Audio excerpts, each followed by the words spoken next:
that I think you're a clown, and I think that your behavior is clown behavior. Cami, she eats this catfish up on multiple occasions, and you're gonna want to stick around to the end to see it. And we are helping out 18-year-old Jacob, who currently lives in Colorado Springs.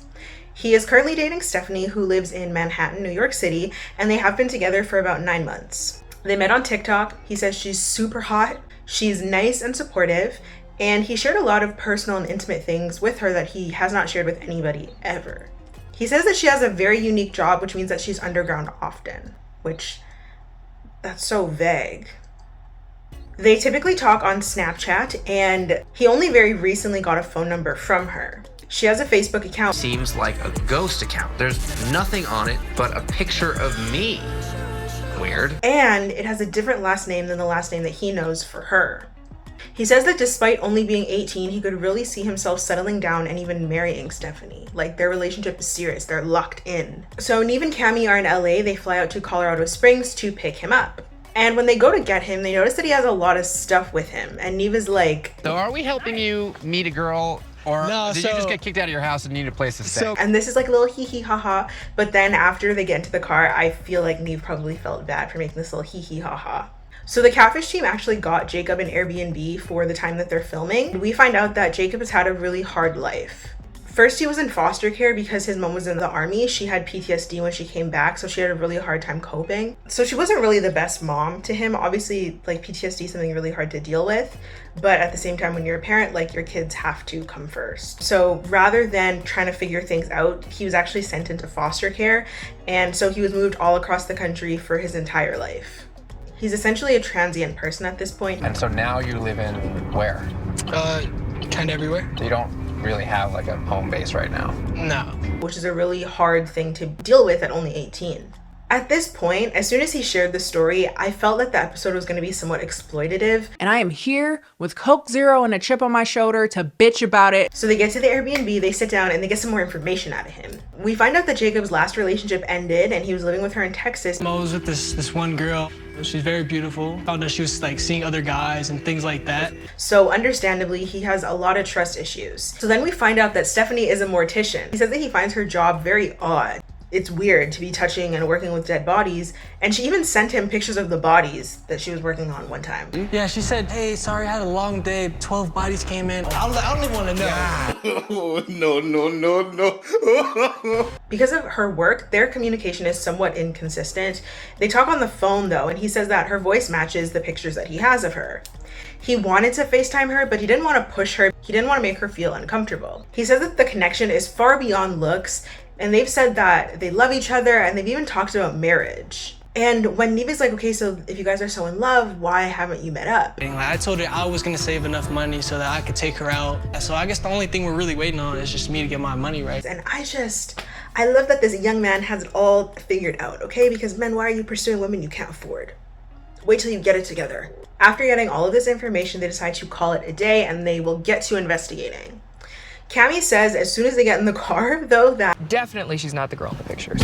I feel like Neve and Cami this episode, they have a little bit of a sixth sense. Their intuition is just on point. Cami a little bit stronger as always, but it's really going somewhere. So as always, they start off the investigation with a reverse image search. Neve has a weird fascination with Stephanie's career. Like, he seems to be really personally invested in the fact that she's a mortician. He decides that that is the first picture that they're going to reverse search, and immediately it comes up as a stock photo. Body bags. Let's see what we get. Oh, it's a stock photo. And it's literally one of the very first pictures that come up when you just Google mortuary, dead bodies. They then decide to reverse image search one of the pictures that they have of Stephanie. It's a picture of Stephanie and another girl. Stephanie's friend has an Instagram that's linked. So they go to the Instagram and they find the girl that is in the pictures that Jacob has, and it actually is not someone named Stephanie, but it's a girl named Janelle. They go on Janelle's Instagram and they find the exact same pictures that Stephanie, quote unquote Stephanie, sent to Jacob. There it is. Here's the other pic that he has of her. Neve sends her a message asking to connect, but we never hear back about this. They then decide to reverse search the phone number and nothing comes up. They then move on to the Facebook, and they find that the Facebook page has been up since 2016, but there's no information on it. So it's very clear that someone has been using this Facebook before for something else, and they cleared it, so there's nothing that they can find. Every single thing Jacob has been told by Stephanie has been a lie. And even Cammie's intuition is just off the charts this episode, but especially Cammie, because she predicts the future right here. I feel like this is going to be one of those situations where we're at whoever this is mercy to tell us the truth. Neve suggests that they go and fill Jacob in, then confront Stephanie, so they head back to Jacob. Jacob says that Feeling a little anxious. I'm just really hoping that this is like for real, for real, for real. And Neve kind of fills him in that none of this is real. And as Neve is telling him, you can see that Jacob is getting visibly more frustrated with every single thing that he finds out. Eventually, that frustration just turns to pure rage. Jacob just loses it. He starts to lash out, and Neve goes to check on him. At this point in the show, the switch was very clear. Neve and Cammie started acting like concerned parents rather than the co-hosts of a TV show. After Jacob calms down a little bit, him and Neve come back to the table. Jacob says that he wants to know the rest of what they found. And so they basically just tell him, like, we've got nothing. And Cammie says, since we couldn't really find anything, we're at the mercy of whoever you're talking to, waiting to see if they'll come forward and tell you the truth. So Jacob loses it again. Who the am I talking to, bro? Who the is this dumbass bitch right here? I shared so many about me, like I opened up. Immediately after he kind of spews all of that out, he walks off again, and Neve immediately goes and follows. Cammie then says, It's so sad. He just has so much pain. the producer says off camera they don't know whether they should continue or not. This part in particular made me feel very icky. Like, I did not like seeing anyone in this much pain, but especially someone who's only 18 years old, like freshly 18 years old. Seeing this boy in so much pain and so much hurt disguised as anger for the profit of this TV show just didn't sit right with me at all. Like, seeing him have this reaction to everything, it felt really intrusive and invasive.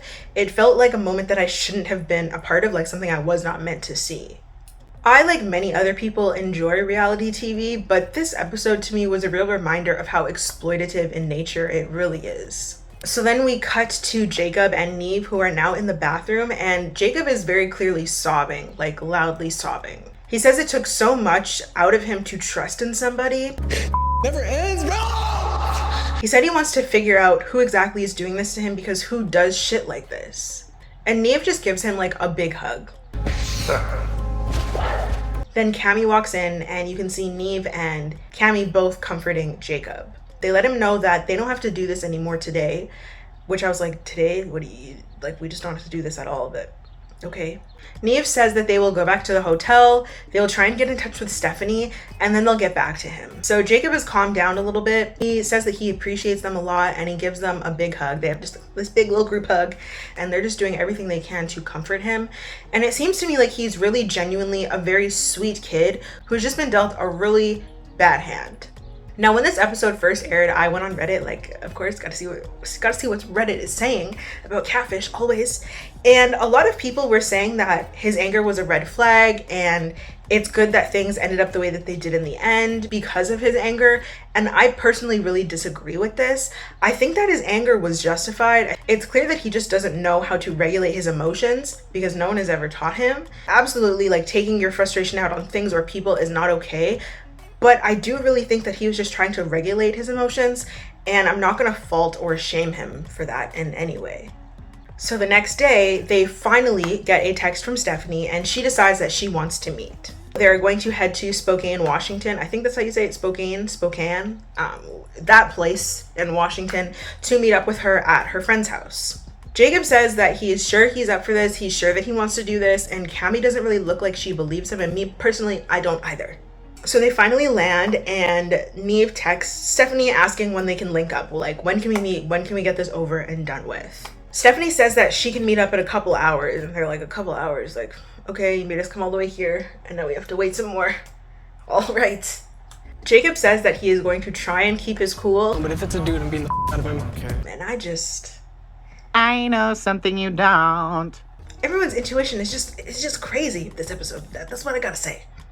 In a few hours, it's now dark out. As promised, Stephanie sends them a text, sends them a location, says, come on over, I'm ready. And as Cami is about to text Jacob to come downstairs so they can all head out, someone stops them. This person is like, oh my God, Catfish? Are you guys here filming an episode, or are you yeah. with last year's Catfish? Are you here to see Isaac? Isaac lives near here. Are you here for him again? And even Cami are like, Isaac?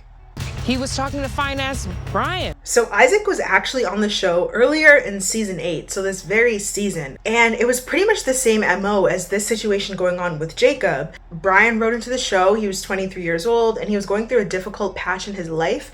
And he was introduced to a girl named Stephanie through his online friend named Isaac. So he and Stephanie had been talking for about a year, and she was a travel nurse during a pandemic. So she also had a job that prevented her from meeting up and from video chatting and having those regular conversations. And Bryan had actually heard Isaac's voice, so he was adamant that it was not Isaac. If there's something we have learned at this point about catfishes, it's that they could do a number of voices.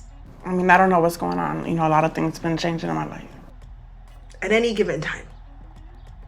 The Tony voice. So right away, Neve and Cami, but more so Cami, believed that Isaac had to be involved in some way. There's no way that he just conveniently was the matchmaker in all this situation and then he's just not involved. And I just want to say, Cami's intuition has always been, mwah, it's always been chef's kiss, it's always been on point since she's been on the show. And Bryan and Stephanie had also bonded over their traumatic childhoods, which was very much like a virtual trauma bond, which is the exact same thing that happened with Stephanie and Jacob. So things start to become a little bit more fishy when Neve and Cami talk to Isaac themselves. And he says that he knows 22-year-old Stephanie because they met at a party 10 years ago. And they're like, you met this girl at a party when she was 12? Be fucking for real. And Isaac's like, yeah, you know, like out here in Moses Lake, Washington, with a population of 20,000 people, it's like Mexico. Everybody parties out here. Now, of course, they're not stupid, so they didn't believe him. Now, finally, when they got Stephanie to agree to video chat with Bryan, Neve, and Cami, the woman on the screen will not show her face. So she's talking, explaining everything to him, but then the woman on the screen, all of a sudden her voice changes. Dude, I can't do this anymore. I'm sorry. She storms off, but the original voice that they were hearing is still talking. So they're like, what the fuck is going on? What is happening up in here? The voice says that they will only talk to Neve and Cami right now. So Bryan's like, okay, whatever. And he goes into the Zoom waiting room. So then, of course, as soon as Bryan is gone, Isaac walks into the frame and shows off his vocal abilities. Hi, I'm Stephanie. And how are you? He says that he has real deep feelings for Bryan, and he's hoping that Bryan will be open enough to see that love is love.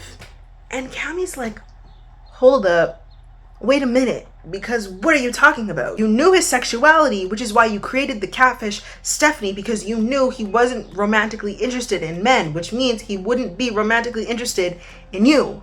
You cannot trick him into being in a relationship with you. So when Bryan comes back, Isaac spends most of his time trying to convince Bryan that he's not actually straight, that he's really questioning his sexuality, and he should explore his questioning sexuality with Isaac. Disgusting.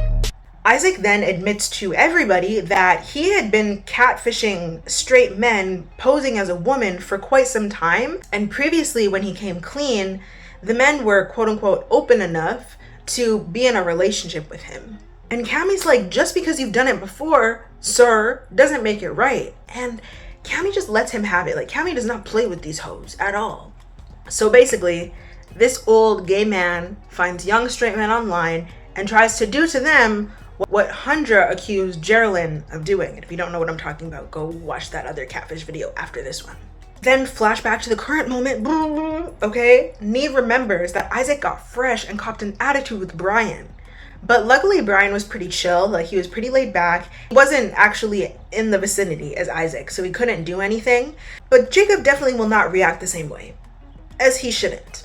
So they decide to just call Jacob and tell him to just relax and hang out at the hotel while they go and investigate. They go and check some things out. And he's like, okay, cool. At this point, he has a lot of trust in them, which is very nice to see because, you know, he was just talking about how he has a lot of trust issues with everybody. So this is the only episode I have ever seen where they go to a house and Neve does not bang on the door or try and walk inside, but he does still peek in the window, so he's still violating people's privacy, which I kind of love. So Isaac comes out and ciao. Everybody's so creative. See how different that looks and how unsafe? Because it is. Be careful. What is this? What is this? So Cammy then asks the musty man, what is this look supposed to give? It's giving wedding. And Cammy says, wedding to who? And this man confidently replies, wedding to Jacob. This girl is delusional. If Jacob was here, he would have beat your ass. Jacob does not want to marry you. And then Neve says, Looks more like a funeral. Neve and Cammy, from this point on, they have their foot on Isaac's neck, and I live for it. Musty Man is real delusional because he says that Jacob should have been there because he knows they could have worked something out. There is nothing you could have worked out. Also, sidebar, he looks so much worse than the first time he was on the show, even though it was literally this same season. His karma is catching up to him so quickly, and I love to see it. He's literally aging faster than milk left out in the hot summer sun. Neve then says, even if Jacob were gay, he is 18 and you are 40 something. He said, sir, you're old as fuck. What are you doing? He's too young for you. And Isaac goes, says who? I don't know, society, morality, the law. This whole situation is predatory in and of itself, but especially the fact that you have been talking to an 18-year-old for 9 months. They also make no mention of when this boy turned 18. So it is very possible that Isaac was talking to this boy when he was still a minor, actively grooming him to try to make him be okay with being in a relationship with a 40-year-old man who looks like this. He looks like the thing that you would see when you had sleep paralysis. So Isaac then goes off on some self-righteous rant talking about, you guys don't see what's going on in the eyes of the catfish. Cammy's like, oh, shut the hell up. Cammy then hits Mr. Musty with this iconic read. The problem is that I think you're a clown, and I think that your behavior is clown behavior. The next man to disappoint me, I'm saying this to you, and then I'm blocking you. They then ask if Jacob is the only guy that Isaac has been talking to, and Isaac says no. Exactly. Because this is proof in and of itself that this man does not care about Jacob. It's very clear that he was just catfishing as many young men as possible, waiting for someone to write into the show so he could have an opportunity to get back out there. For what reason, I don't know, because I would be real embarrassed to walk out the house and be on national TV looking like this, and for being a predator.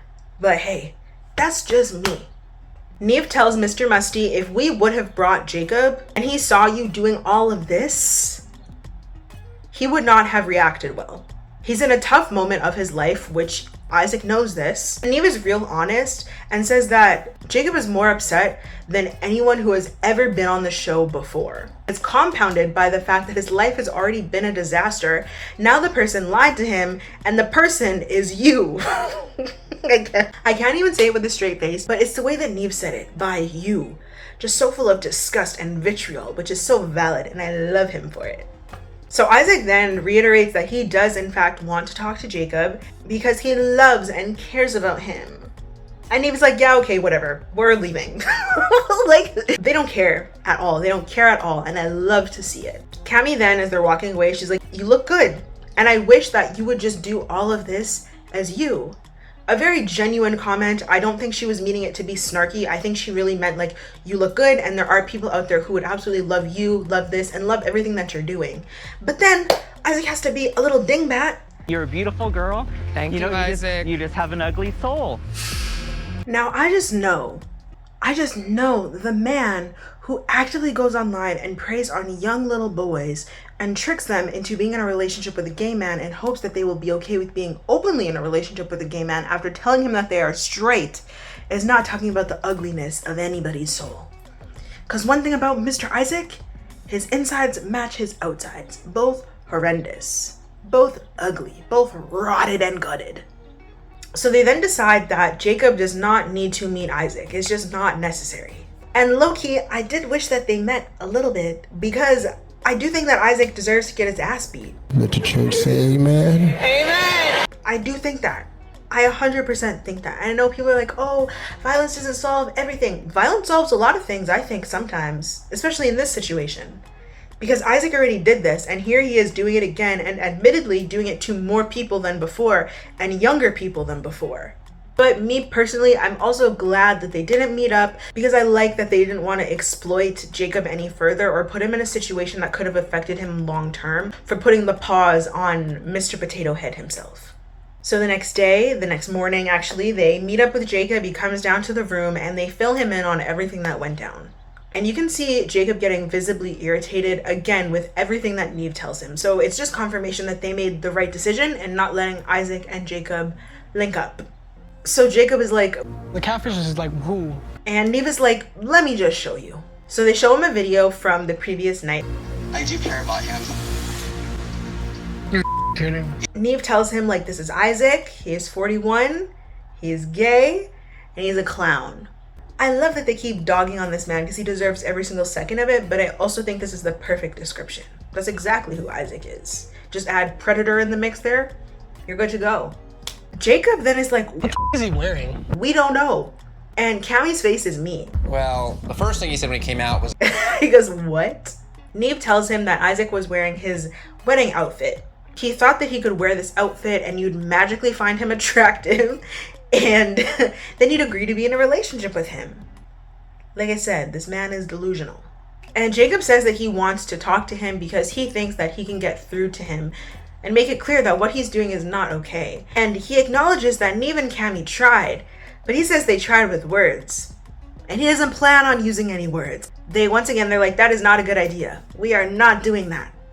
Jacob says that he's gonna keep doing it. He's just going to keep hurting people if nobody stops him. So he may as well just hurt him physically in the process. I fuck with the thought process. I really do. But they eventually are like, okay, well, we can call him. You won't see him, but we could call him. So they call him and Isaac is like, I'm not doing this over the phone. If you want to talk, we can meet up face to face in person and have the conversation. And it's like, who died and made you the Wicked Queen of the West? Because nobody's taking orders from you. Who are you? And Cammie's like, what it comes down to is you're not going to be meeting Jacob. Except that it's not happening. And he just keeps going on and on about how it needs to be in person. And Cammie's like, okay, sir, Mr. Musty. She didn't say this, but in my head, this is what she was saying.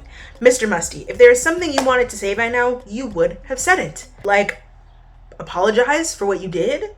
And Isaac hesitantly, like very reluctantly, you could tell it was almost forced. He was like, I'm sorry for what I did. I apologize for what I did. You and your apology. You were goofy as You look goofy as fuck. Everybody's so creative. Isaac then hangs up the phone immediately. He's like, I'm over this. I'm done with this. And he hung it up so quickly. It was like Jacob was the one who had catfished and lied to him for 9 months. But I don't think that's how that went. It's like Isaac got his feelings hurt when Isaac was the one who started all of this. So they don't try and call Isaac back. They just let it be. And they're like, this is proof that he only wanted more clout. He was mad. I felt so Canadian when I said that. He was mad that he couldn't get back. Oh my God, that whole sentence was crazy. He was mad that he couldn't get back on the show. So he just hung up the phone. Neve and Cammie then just take the time to talk to Jacob and validate all of his feelings about the whole situation. Cammie just encourages him from this point on to only focus on women who genuinely show up for him in person physically, and she gives him a really nice pep talk, which I loved. It felt very motherly, it felt very caring, and it seemed like that's exactly what Jacob needed to hear at this moment. They then end the episode by switching up the energy and all going and jumping on the bed. Which I thought was really sweet, and it was genuinely nice to see the episode end off with Jacob smiling. We then find out that after filming, Isaac had actually reached out to Jacob with a genuine apology, a more sincere apology, and Jacob says that it helped him a lot in his ability to move forward from everything. Jacob is now back on his feet. He has a job at a ranch in Texas, and he is the happiest that he has been in a very long time. And I love that for him. Honestly, I just wish Jacob the best, and I really don't like the way the general public was discussing him in this episode. Obviously, anger is really scary, you know, but it's also a valid emotion, and usually it's just a top layer for an emotion, like there's things underneath. And with a boy who's as traumatized as he clearly is, like he was homeless at the time that they filmed this because his mother didn't want him at her house anymore. So like it's clear there's a lot of things going on. I didn't think that people's reaction was fair. A lot of people were saying that they were glad it was Isaac at the end and that Stephanie was not a real girl that he had met up with, because who knows how he would have reacted when with her. And I don't think that that's a fair thing to assume. Like, I think if someone had did this to me and I was around that age and I had experienced the things that he had experienced, I would have reacted in the same way. But that's very different than how I would say react if I was in a relationship with someone who was real and we got into a disagreement. I don't think the two things are comparable, and I think that his anger and his feelings were justified in how he reacted. He didn't hurt anybody. He didn't cause any serious damage to anything or anyone, so I don't think that that was a fair thing to say. My main issue with this whole episode is the fact that they did not frame Isaac as the predator that he is. They made it seem like, oh, he's just a clown. But he was a predator. He is a predator, because I'm assuming he's still doing all of this. And he's talking to someone who just turned 18. He's 41. He's old enough to be this boy's father. But also the way that he goes about all of it. He preys on people, on men, young straight men who are significantly younger than him. Okay, under the age of 25 specifically. He also finds these men who have traumatic childhoods, who have these secrets that they're holding on to, gets them to spill it all to him. So then it feels like they have this intimate emotional connection with him, and he waits until the connection is strong enough to come clean and hopefully trick them into being in a relationship with him, even if they're not gay. It's reminding me of Joe Exotic and all of his relationships. It's just not okay. It's a very predatory dynamic, and I think Cammie hit that home, but I think overall there needed to be more talk of how problematic Isaac was and what he was doing was. This episode, to me, I don't know if it's one that they should have aired, to be completely honest with you, because of how predatory it was, and also because of Jacob's reactions and how much criticism that opened him up to. It just all felt very exploitative. And I know all reality TV is exploitative, right? The other Catfish episodes that we have talked about with Mother Wolf and David and Hundra and Emily, they were exploitative also, but this one feels particularly different because he was 18 and he had to have talked to producers. They had to have known a lot of his story. It's like they picked him because they knew that the trauma would make for a good episode, and that just doesn't sit right with me. But I'd love to hear your thoughts, of course, on this episode, so make sure to leave them down below. This episode was actually recommended by this commenter here, and I thank you so much for your recommendation. Make sure to leave the rest of your recommendations in the comments. Let me know your thoughts, your feelings, your opinions. Do you agree with me? Do you disagree with me? Let's talk about it, bestie, okay? And I will see you in the next video.